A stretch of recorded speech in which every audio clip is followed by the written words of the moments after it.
Il était une fois un beau couple nommé Amina et Karim. Ils étaient mariés depuis 7 ans et, malgré tous leurs efforts, ils n'avaient pas d'enfants. Cela leur causait beaucoup de souffrance, d'autant plus que leur famille les pressait constamment. Mais ils étaient déterminés à rester unis pendant les moments difficiles. Finalement, après mûre réflexion, le couple a décidé d'adopter un enfant. Ils ont été attirés par une petite fille douce et vive nommée Leïla. Leïla n'avait que 6 ans, mais elle était née avec un handicap. Elle ne pouvait pas marcher et devait utiliser un fauteuil roulant. Pourtant, sa personnalité joyeuse et ses sourires radieux ont immédiatement conquis le cœur d'Amina et de Karim. Nous prendrons soin d'elle et nous lui donnerons tout ce dont elle a besoin, promit Karim à Amina. Les larmes aux yeux, ils savaient que c'était leur chance d'apporter du bonheur dans leur vie. Alors, ils l'ont adoptée. La vie avec Leïla était remplie de joie. Ils l'ont inscrite dans la meilleure école et elle avait une aide à domicile pour l'assister dans ses besoins quotidiens.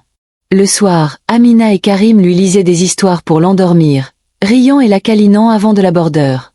Ils fêtaient son anniversaire avec des gâteaux, des cadeaux et des ballons, et l'emmenaient souvent au parc pour jouer avec d'autres enfants. Leïla se sentait aimée et en sécurité, comme si elle savait qu'elle faisait partie d'une famille qui tenait profondément à elle. Puis quelque chose de miraculeux s'est produit. Après des années à penser que c'était impossible, Amina a découvert qu'elle était enceinte. La nouvelle a apporté de l'excitation à toute la famille. Amina et Karim avaient enfin reçu le miracle pour lequel ils avaient prié, un bébé à eux. Tout le monde était ravi. Et bientôt, Amina a donné naissance à une belle petite fille en bonne santé. Au fil du temps, Leïla a remarqué que les choses changeaient. Amina et Karim passaient tout leur temps à s'occuper du nouveau bébé. Leïla n'avait plus toute l'attention de ses parents. Il n'y avait plus d'histoire au coucher, ni de sortie ensemble. Tout devenait sombre. Leïla comprenait que le bébé avait besoin de soins supplémentaires, mais au fond d'elle, elle se sentait exclue.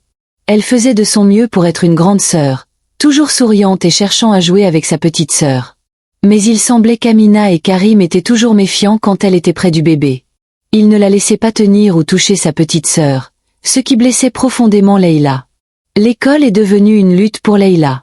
Ses notes ont commencé à baisser, et elle est devenue silencieuse et réservée. Son professeur l'a remarqué et a convoqué Amina et Karim pour une réunion afin d'exprimer son inquiétude concernant le comportement de Leïla. Cependant, ils ont écarté cela, disant que Leïla s'ajustait simplement au nouveau bébé et qu'elle irait bien. Le premier anniversaire du bébé est arrivé. Amina et Karim ont organisé une grande fête, mais Leïla n'a pas été incluse dans la célébration. On ne lui a même pas donné de nouveaux vêtements pour l'occasion. Elle regardait depuis sa chambre tandis que tout le monde fêtait. Les larmes coulant sur ses joues, elle se sentait oubliée. Peu de temps après la fête d'anniversaire, le bébé est tombé malade. Amina et Karim étaient affolés, faisant tout leur possible pour sauver leur fille unique. Mais malgré leurs efforts, le bébé n'a pas survécu. La perte a dévasté le couple. Ils étaient tellement bouleversés, se demandant pourquoi leur unique fille avait dû leur être enlevée si tôt. Ils ont tourné à nouveau leur attention vers Leïla, la couvrant d'amour et d'attention, comme si rien ne s'était passé. Mais ensuite, Amina est tombée enceinte à nouveau, cette fois de jumeaux. L'excitation est revenue dans la maison, et de nouveau, Leïla a été mise de côté. La mère d'Amina l'a avertie de ne pas négliger Leïla encore une fois, mais tous ses conseils sont tombés dans l'oreille d'un sourd. Le couple a changé l'école de Leïla pour une moins chère, tandis que les jumeaux allaient dans les meilleures écoles. Lentement, ils ont commencé à maltraiter Leïla. Amina, autrefois une mère aimante, est devenue dure et impatiente. Elle criait sur Leïla et la frappait, même pour la moindre erreur. Karim n'était pas mieux, il est devenu distant, concentrant toute son attention sur ses enfants biologiques. Un jour, l'aide à domicile de Leïla a dû voyager au village pendant une semaine pour voir sa mère malade. Amina et Karim l'ont laissé partir sans prévoir quelqu'un pour s'occuper de Leïla. Ils ont décidé d'emmener leurs jumeaux en vacances et ont laissé Leïla seule à la maison. Elle avait seulement 8 ans et ne pouvait pas se débrouiller sans aide. Heureusement, l'aide à domicile avait laissé à Leïla de l'eau en bouteille et des biscuits avant son voyage, mais ce n'était pas suffisant. Après 3 jours, Leïla n'avait plus de nourriture ni d'eau. Elle ne pouvait pas sortir de son fauteuil roulant et était trop faible pour appeler à l'aide. Elle restait assise dans sa chambre, impuissante et effrayée, sans personne pour s'occuper d'elle. Quand l'aide à domicile est revenue une semaine plus tard, elle a été horrifiée par ce qu'elle a vu. Leïla était à peine vivante. Elle était restée assise dans ses propres excréments. Déshydratée et affamée, l'aide à domicile a conduit Leïla à l'hôpital, où les médecins ont travaillé dur pour lui sauver la vie. L'aide à domicile a appelé Amina et Karim, mais ils étaient en vacances et ne semblaient pas se soucier beaucoup de la santé de Leïla. Ils n'avaient pas beaucoup d'argent pour couvrir les frais d'hôpital.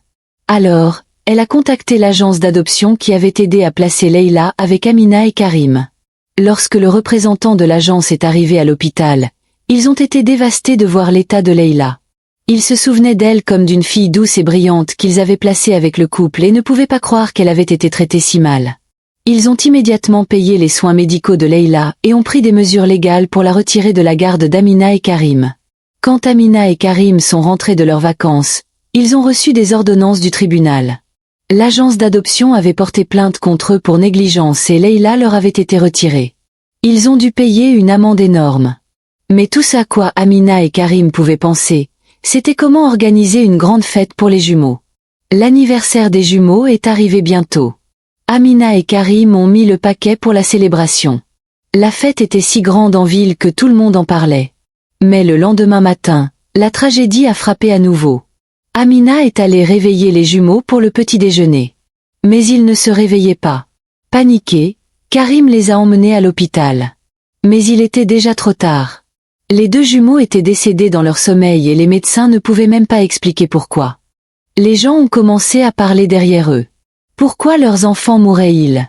Et certains disaient même, ont-ils utilisé leurs enfants pour de l'argent sale?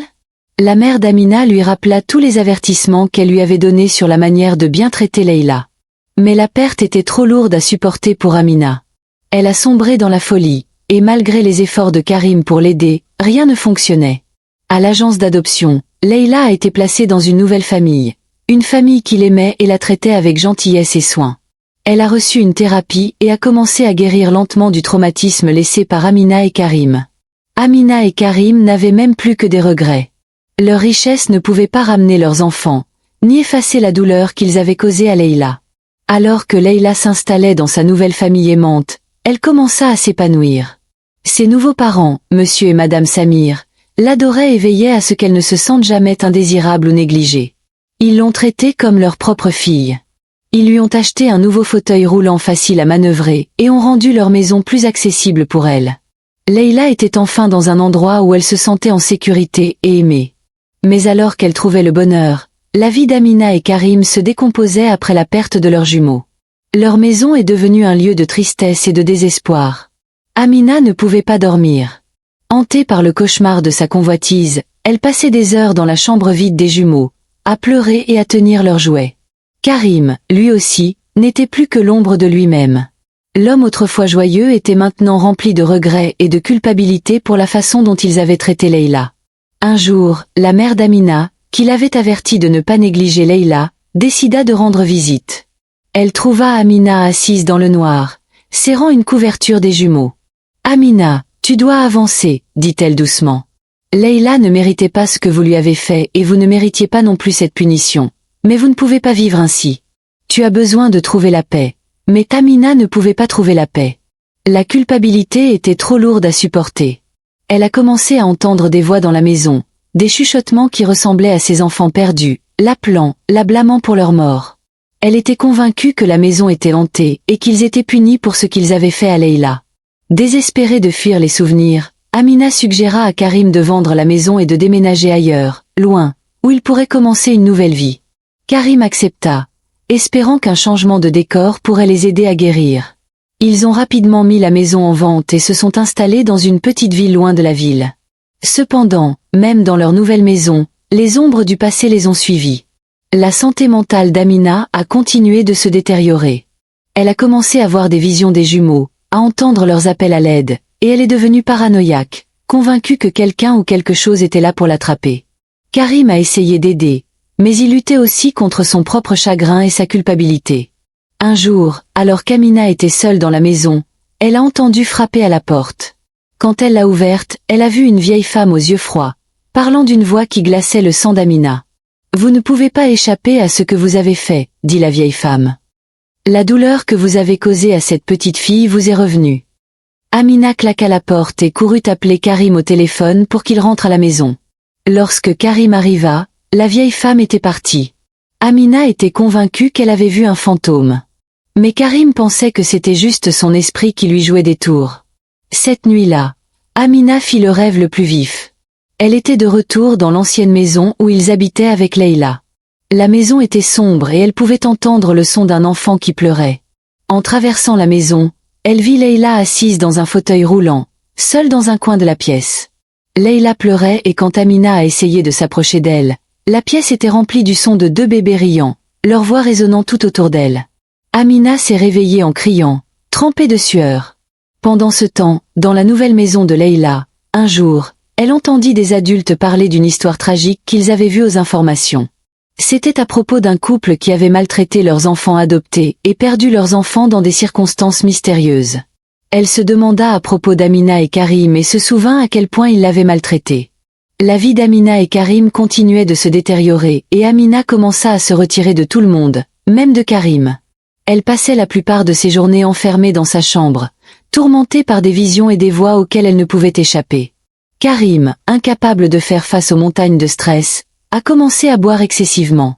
Leur mariage, autrefois heureux, n'était désormais qu'un lointain souvenir, remplacé par le chagrin et le regret. Un soir, alors que Karim était assis seul dans le salon en train de boire, son téléphone sonna et c'était un vieil ami. Il avait entendu parler de leurs problèmes et voulait donner quelques conseils. « Karim, dit-il, je sais que tu as des difficultés, mais tu dois faire quelque chose pour arranger les choses. Tu ne peux pas continuer à fuir ton passé. Tu dois retrouver Leïla et lui présenter tes excuses. Assure-toi qu'elle te pardonne et prie sur toi et ta femme pour que ce refrain soit rompu. » Karim savait que son ami avait raison. Il avait évité la vérité trop longtemps, prétendant qu'il pouvait échapper aux conséquences de leurs actes. Il décida qu'il était temps d'affronter ce qu'ils avaient fait et d'essayer de réparer leurs torts. Le lendemain, Karim a suggéré à Amina de rendre visite à Leïla et de demander pardon. Amina était hésitante au début. Elle savait qu'ils devaient essayer quelque chose. Alors ils ont fait leurs valises et ont entrepris le long trajet de retour vers la ville où Leïla vit maintenant. Lorsqu'ils sont arrivés chez Samir, ils étaient nerveux et incertains de à quoi s'attendre. Madame Samir a ouvert la porte, surprise de les voir. Karim a expliqué qu'ils étaient venus s'excuser auprès de Leïla et espéraient arranger les choses.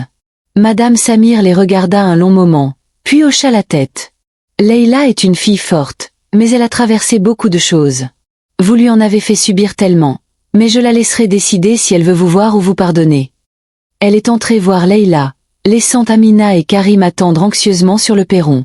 Quand Leïla est apparue à la porte, elle semblait différente de la petite fille qu'ils avaient autrefois connue. Elle paraissait plus mature et pleine de force. Elle fixa Amina et Karim, son expression indéchiffrable. « Leïla, » commença Karim, sa voix tremblante. « Nous sommes venus pour dire que nous sommes désolés. Nous savons que nous t'avons blessé, et nous vivons avec la culpabilité chaque jour. Nous ne nous attendons pas à ce que tu nous pardonnes, mais nous avions besoin de te dire à quel point nous sommes désolés. Tu ne méritais rien de tout cela. Nous étions tellement consumés par notre propre égoïsme que nous avons oublié combien nous t'aimions. S'il te plaît, s'il y a quelque chose que nous pouvons faire pour nous racheter, dis-le nous. » Leïla écoutait tranquillement, le corps lourd de sentiments contradictoires. Une partie d'elle aspirait encore aux parents qu'elle avait autrefois aimés, mais une autre partie se souvenait de la douleur qu'ils lui avaient causée. Après un long silence, elle parla enfin. « Ce que vous m'avez fait m'a blessé plus que tout, mais j'ai appris que mes rançures ne m'aideraient pas. Je suis très heureuse avec ma famille qui m'aime. Je suis heureuse d'être ici avec eux. Et je vous ai pardonné. » Amina et Karim restèrent silencieux, les larmes coulant sur leurs visages. Leïla hocha la tête, puis se retourna et rentra à l'intérieur, fermant la porte derrière elle. Amina et Karim restèrent sur le perron quelques instants, laissant le poids des mots de Leïla s'imprégner. Ils savaient qu'ils ne pouvaient pas changer ce qui s'était passé, mais ils savaient aussi qu'ils avaient fait le premier pas vers la paix. Alors qu'ils retournaient dans leur petite ville, Amina et Karim ressentaient un sentiment de clôture. Chez eux, ils ont parlé de tous les bons souvenirs qu'ils avaient avec Leïla. Ils ont décidé d'aller de l'avant. Karim a travaillé dur pour reconstruire leur vie. Ils ont cherché une thérapie pour surmonter leur chagrin et leur culpabilité. Ils ont commencé à faire du bénévolat dans les refuges et ont fait beaucoup de dons aux enfants dans le besoin, essayant de racheter leurs erreurs.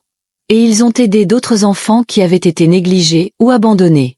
Cette histoire nous apprend que chaque enfant a besoin d'amour, d'attention et de stabilité. Peu importe s'ils sont vos enfants ou non. S'il vous plaît, si vous avez aimé cette histoire, partagez-la avec vos amis et votre famille. Aimez, commentez et abonnez-vous. Merci beaucoup.